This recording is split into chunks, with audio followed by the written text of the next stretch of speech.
Hello and welcome to day 4 of 30 GIMP tutorials. Today I'm going to show you not 1, not 2, but 3 different types of vignettes you can create in GIMP. If you're ready, let's do it. So let me show you the 3 types of vignettes we're going to create. So the first type is going to be this traditional style vignette. We also have a custom star-shaped vignette.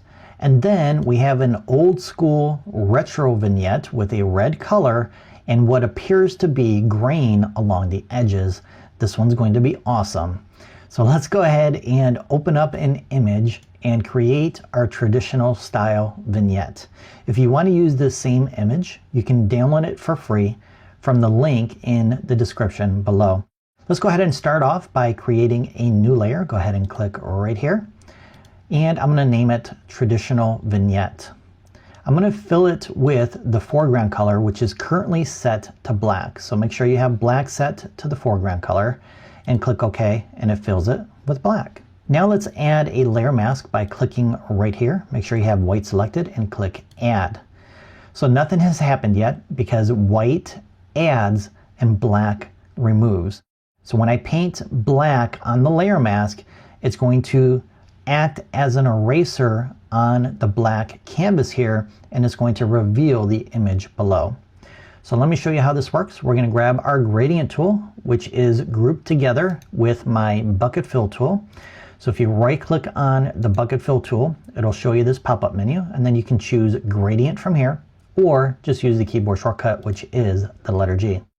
Now we can click and draw out and hold down your left mouse button as you do, and then it will reveal the vignette. So a small line like this will reveal less of the image. If you want to reveal more of the image, create a longer line. Once you're happy with the size of your vignette, go ahead and release your left mouse button.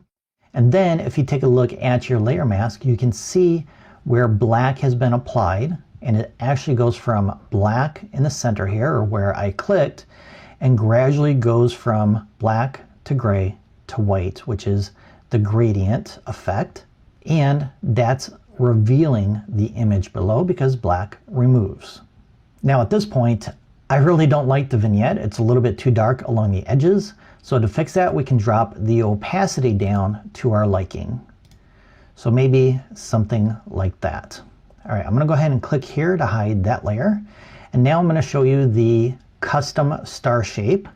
And for that, you're going to need a star shape file because we don't have shapes that we can create in GIMP. I actually have a couple of tutorials on creating shapes in GIMP. So if you want to check those out, check out the description for links to those tutorials. So what I've done is I've pre-made shapes, and you can actually download those for free as well from, that's right, from a link in the description below. So go ahead and check that out. And here's all my shapes. I have about 25 or 27 shapes here.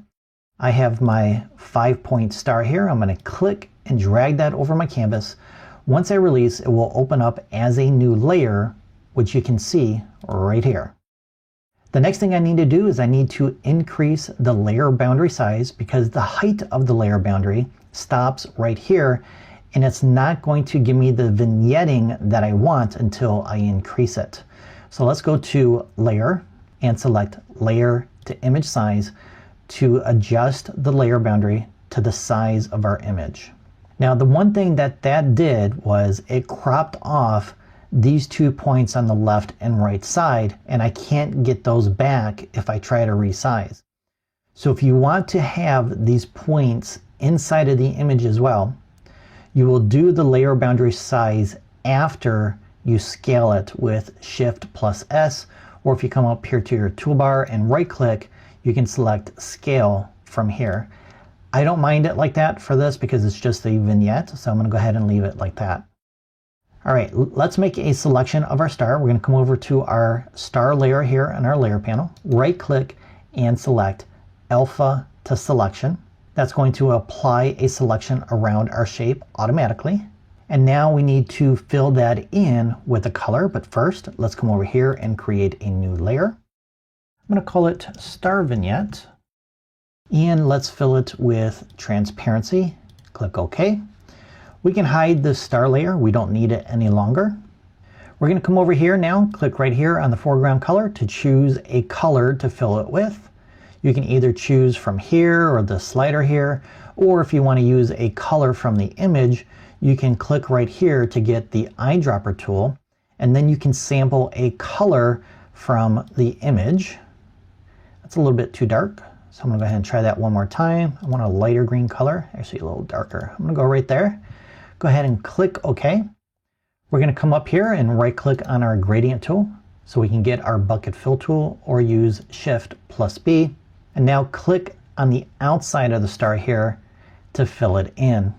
Let's go up to select and click on none to deselect, or use the keyboard shortcut, which is Shift plus Control, or Command if you're on a Mac plus A. All right, so we have our star vignette, but again, it's too dark on the outside. So I want to lower the opacity, and I want to soften up the edges because they're too hard right now. So to do that, we're going to go up to Filters, Blur, Gaussian Blur, and then you're going to increase the X and Y size. And I'm going to go right around 50 to 60. So whatever you decide is fine. Just takes a couple seconds for GIMP to update it if you have preview turned on. And I like the softness of that now, so I can go ahead and click OK. Still a little bit too bright, so I'm going to go ahead and lower this down. Maybe something like that. What do you think? All right, let's go ahead and turn this one off, and we're going to go ahead and create another layer, and let's call this one Retro Vignettes. All right, this time we are going to use GIMP's built-in vignette tool. It wasn't that long ago in GIMP 2.8 when we didn't have a vignette tool. So if you weren't aware that we had this available in 2.10, let me show you where it is. We're going to go up to Filters, Light and Shadow, and look at that. We have Vignette right there. Now we have a lot of tools and options for customizing our vignette. By default, we have a black color, which is the traditional color of vignettes, but we don't have to stick with black. We can actually click right here and choose any color we want. I'm going to go with this red color here, and I'm going to click OK. So we have some different sliders here. So the radius is going to increase or decrease the size of the vignette. Softness is going to affect the feathering of the vignette. So right now, at the default, I have a soft feather or a soft edge along here, and I can increase or decrease that feathering with this option here. Then we have gamma, which is going to increase or decrease that fall off, which is this dashed line here and this line here. So the feathering is going from the outside line to the inner dashed line, and we can increase or decrease the size of this dashed line with gamma. So if I click right over here, we can see it's much smaller than it was before, and over here it's much larger. And then we have squeeze, which is going to affect the width of the vignette. And then just above squeeze, I forgot to mention, we have one called proportion, and it's set to 1 by default. With that setting, your vignette is going to be the same aspect ratio as your image. Then we have center X and center Y. This is going to allow you to change the position of the vignette. So if I click to the right, it goes to the right. And then if I click to the right, it goes lower. I'm going to go ahead and put these back. It's 0.50. And this one's self-explanatory. It's going to allow you to rotate your vignette. And then the final two creative options are blending mode options. So you can apply a blending mode from here, and you can also adjust the opacity from here as well. Now personally, I prefer to do these two edits from the layers panel on the layer itself versus inside of the vignette panel. And that's because once you apply these two settings and click OK, you can't come back and change it. So you have more flexibility by applying it from the layers panel versus here. This option right here on canvas controls will show or hide the elements on the image. Now, we just went through all these different sliders, and you can see you can adjust the size and everything by adjusting these sliders or by typing in a number, but you can actually control your vignette settings from these controls here. So I can click on this dashed line and make it larger or smaller. I can click on this oval here to change the height. I can click on this side to change the width. The same with these outer ones as well. You can also rotate from here by clicking on the outside. You want to make sure you have this little icon right here and not these little arrows. So make sure you're outside of that line there and then click and drag to rotate it.